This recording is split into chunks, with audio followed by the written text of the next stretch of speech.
Olá, bom dia e a paz do Senhor Jesus. Eu quero compartilhar uma palavra no livro de Atos dos Apóstolos, no capítulo 4, versículo 32 a 35, que diz assim: E era o coração e a alma da multidão dos que criam, e ninguém dizia que coisa alguma do que possuíam era sua própria, mas todas as coisas lhes eram comuns. E os apóstolos davam com grande poder testemunho da ressurreição do Senhor Jesus. E em todos eles havia abundante graça. Não havia, pois, entre eles necessitado algum, porque todos os que possuíam herdades ou casas, vendendo-as, trazia o preço do que fora vendido e o depositava aos pés dos apóstolos. E repartia-se a cada um, segundo a necessidade que cada um tinha. A igreja primitiva, o pastor dela, todos sabem que era o apóstolo Pedro. Pedro pregou um sermão após ser cheio do Espírito Santo, no capítulo de número 2. E quase 3.000 almas, cerca de 3.000 almas aceitou ao Senhor. E eles se converteram após Pedro falar sobre a profecia do profeta Joel. E a Bíblia diz que eles, ouvindo, purgiram-se em seu coração, no versículo 37 do capítulo 2, e perguntaram a Pedro e aos demais apóstolos o que eles deveriam fazer. Que faremos, varões e irmãos? E disse-lhe Pedro, no versículo 38 do capítulo 2 de Atos dos Apóstolos: Arrependei-vos cada um de vós e seja batizado em nome do Senhor, em nome de Jesus Cristo, para perdão dos pecados, e recebereis o dom do Espírito Santo. Porque a promessa vos diz respeito a vós, a vossos filhos e a todos que estão longe,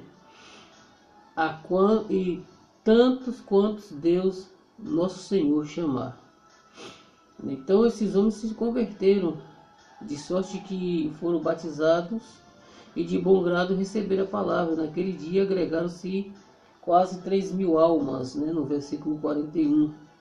E o interessante é dizer: e perseveraram na doutrina dos apóstolos, e na comunhão, e no partir do pão, e nas orações. E cada alma havia temor, e muitas maravilhas e sinais se faziam pelos apóstolos. Todos os que criam estavam juntos e tinham tudo em comum. Vendiam suas propriedades e fazendas e repartiam com todos, segundo cada um tinha necessidade. E perseverando unânime todos os dias no templo, e partindo o pão em casa, comiam juntos com alegria, singeleza de coração, louvando a Deus e caindo na graça de todo o povo. Todos os dias acrescentava o Senhor à igreja aqueles que se havia de salvar. Interessante, se compararmos esse texto com os dias atuais, é que não vemos isso. E o interessante é que nós somos imitadores de Jesus. Somos discípulos de Jesus. E não há como seguir Jesus por caminhos diferentes, porque o caminho para o céu é um só, é Cristo. Ele disse: eu sou o caminho, a verdade e a vida, e ninguém vem ao Pai senão por mim. E o que eu fico observando é que aqui, a igreja primitiva, não existia irmão mais rico e irmão mais pobre. Os mais ricos vendiam o que tinham para justamente repartir com o irmão que tinha necessidade financeira. Por isso que a Bíblia diz que não havia ninguém que dissesse assim: isso é meu, essa propriedade é minha, eu possuo isso. No versículo 32 de Atos 4 diz: E era um o coração e a alma da multidão, ou seja, todos eram um. Eram 3.000 almas, mas eram uma só, um só coração, uma só alma, a multidão dos que criam. E ninguém dizia que coisa alguma do que possuir a sua própria. Ou seja, ninguém dizia, esse é meu carro, essa é minha fazenda, essa é minhas casas, como a gente vê alguns testemunhos em rádios, pessoas dizer que hoje possuem isso, possuem aquilo, não sei quantas casas, e que Deus o abençoou, e que ele agora é o tal, que antes comia folha verde, passava fome, e agora tem de tudo do bom e do melhor. E aqui diz, mas todas as coisas lhe eram comuns, ou seja, todos possuíam de igual modo suas propriedades. Digamos que se fosse nos dias de hoje, quem possuía 3 carros, ficava com um e dava 2 para um irmão ou para irmãos que não tinham. Quem tinham 3, 4 casas, ao invés de alugar, ele ia dentro da igreja, a liderança da igreja, colocava aos pés da liderança, e essa liderança iria repartir, em vez de trazer para si, tomar posse. O líder da igreja não pegava para si, Pedro não pegava para si, ele repartia com os irmãos as propriedades, e assim todos os irmãos da igreja possuíam tudo em comum. Aí eu fico observando e analisando esse texto e refletindo nos dias atuais. Nos dias atuais há irmãos passando fome, há irmãos passando dificuldade, há irmãos passando por situações, e se levar ao conhecimento de alguém, é melhor que não leve, é melhor que ore e entregue a Deus, porque se você levar, você só vai ter a decepção, porque quem tem alguma coisa não vai ajudar. Por quê? Porque ele vai trazer na mente dele que ele tem suas dificuldades financeiras e precisa supri-las, e não pode tirar do que tem para repartir com alguém, porque vai faltar tal compromisso, porque ele tem muitas obrigações. E a obrigação maior com o reino de Deus e obediência à palavra, como diz lá o povo, a passagem em Atos capítulo 2, que todos perseveravam na doutrina dos apóstolos.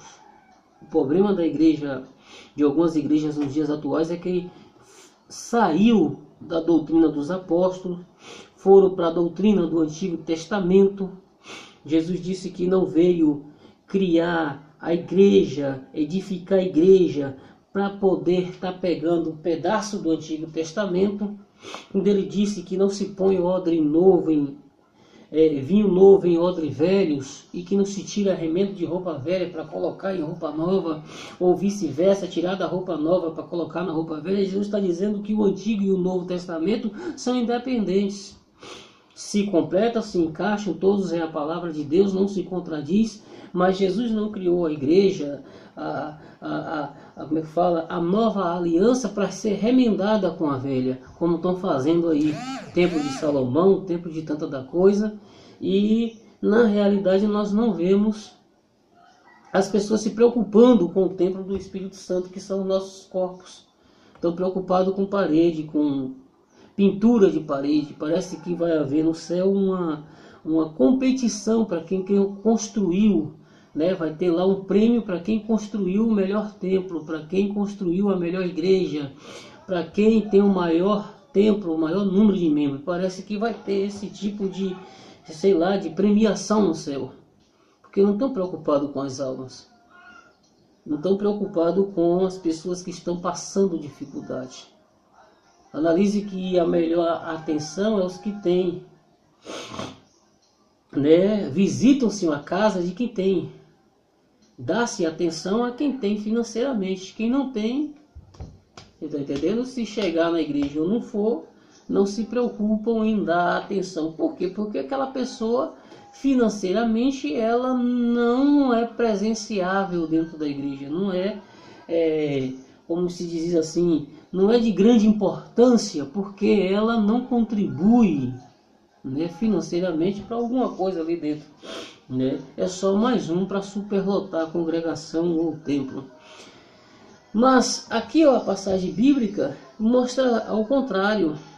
né, vendiam suas propriedades e fazendas e repartiam com todos, segundo cada um tinha necessidade. E perseverando unânime todos os dias no templo e partindo o pão em casa, comiam juntos com alegria e singeleza de coração, louvando a Deus, caindo na graça de todos. E todos os dias acrescentava o Senhor à igreja aqueles que se haviam de salvar. Por que caía na graça de todos, irmãos? Porque o povo ímpio está observando nós. O povo que a gente chamamos de ímpio, de descrente, está observando. E naquela época a população também observava a igreja e dizia: mas que povo unido, que povo amoroso, que povo... eles vendem o que tem e repartem com quem não tem. Então isso caía na graça do povo e o povo queria ir para a igreja. Hoje, quando nós chamamos as pessoas para vir para a igreja, as pessoas têm meio mundo de argumento, né? Chamam o pastor de ladrão. Por quê? Má testemunho da nossa parte. Porque as pessoas estão com o coração duro para vir para a igreja? Diferente daqui, que caía na graça do povo, né? O povo ficava agraciado com a ação da igreja. Hoje muitas pessoas, infelizmente, têm vergonha, têm pavor, né, de ouvir falar em crente por causa do nosso mau testemunho. Eu digo nosso porque eu sou evangélico. Quando o escândalo acontece, ele atinge diretamente a mim, porque faço parte da mesma família. Então, por isso aí que nós vemos a dificuldade. Porque o que a gente ouve quando a gente vai falar para certas pessoas é uma crítica absurda, né? Contra principalmente lideranças de igreja, usando aí o nome de pessoas hoje que estão na mídia, que estão aí como estrela do gospel. Eles usam esses nomes para poder fazer uma crítica ao evangelho, não sabendo eles que o evangelho não está fundamentado em homens, e sim em Jesus. E Jesus não possui fazendas, Jesus não possui, ele é dono de tudo, mas ele não veio aqui a granjear dinheiro para comprar fazendas, apartamentos, helicópteros, aviões. Jesus veio aqui salvar a minha e a sua alma. E se eu e você rejeitar Jesus por causa de homens, nós iremos perecer no inferno definitivamente. E naquele dia do juízo, infelizmente, não haverá escapatória para mim se eu rejeitar Jesus por causa de erros de homens. Mas essa mensagem que eu trago aqui é para nós evangélicos refletirmos. Será que nós estamos realmente na doutrina dos apóstolos? De que maneira? Menosprezando o próximo? Menosprezando quem precisa? Só dando atenção às pessoas que têm posições, que têm cargos, que têm poder financeiro, aquisitivo, né? Ou será que nós estamos, como Paulo disse, iremos nos acomodar às coisas humildes? Ele manda nos acomodar às coisas humildes e nunca querer para si coisas grandes. Mas hoje não, hoje a doutrina, estão pegando pedaços do Antigo Testamento para remendar o Novo, como se o Novo tivesse incompleto, né? Estão, na realidade, fugindo da doutrina dos apóstolos e indo para outras doutrinas, principalmente no Velho Testamento, para falar de dinheiro, de riqueza, para falar de posição, para falar de ganância na realidade, né? Então, nós vemos que o temor do Senhor havia no coração daquela gente. E muitas maravilhas e sinais eram realizados pelos apóstolos. E todos os que criam estavam juntos e tinham tudo em comum. Infelizmente hoje estamos muito a desejar do que diz o texto bíblico. Precisamos, de maneira geral, nos converter à doutrina dos apóstolos, à palavra de Deus, nos voltarmos de coração para os ensinamentos verdadeiros, ensinamentos bíblicos, os verdadeiros ensinamentos da palavra do Senhor, né? Deixarmos de lado heresias, passarmos a meditar na palavra do Senhor individualmente, descobrir o que a Bíblia ensina. Nós temos que entender que Bíblia, aqui em casa eu tenho várias, aqui tem duas, tem essa aqui cheia de papéis aqui que eu faço meus estudos, essa daqui também é cheia de papéis aqui dentro, e tem um bocado ali também que é para que eu venha fazer pesquisa, ler, estudar.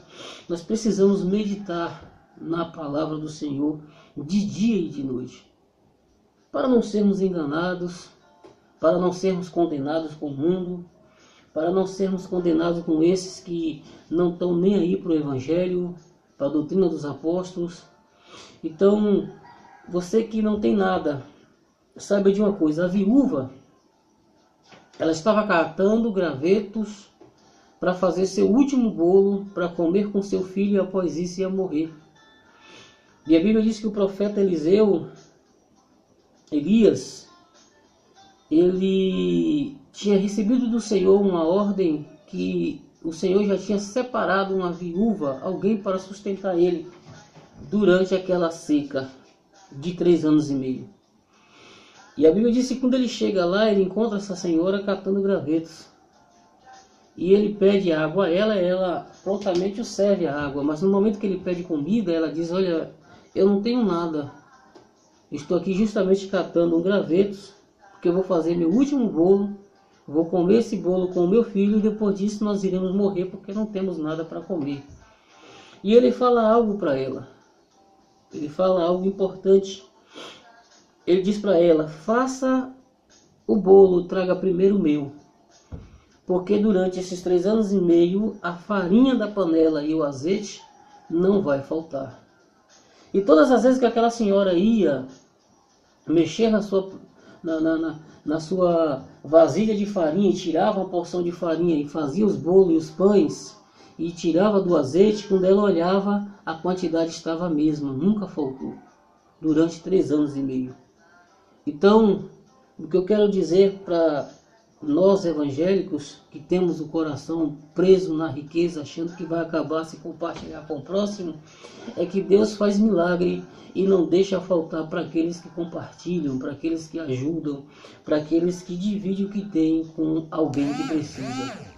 Então você que tem, ou você que não tem, ou que tem pouco e acha que vai faltar, é porque você não tem fé no Deus que te chamou. Se você tiver fé em Deus, pode ter certeza que o que você fizer em favor dos seus irmãos em Cristo, em favor do benefício em comum entre os servos de Deus, Deus acrescenta e não deixa faltar nada. Tenha um bom dia e muito obrigado. E vou postar muito mais vídeos nesse canal. Espero que vocês gostem e deixe o vosso comentário, né, de bom, se gostou, se não gostou, né? Que Jesus os abençoe em nome do Senhor.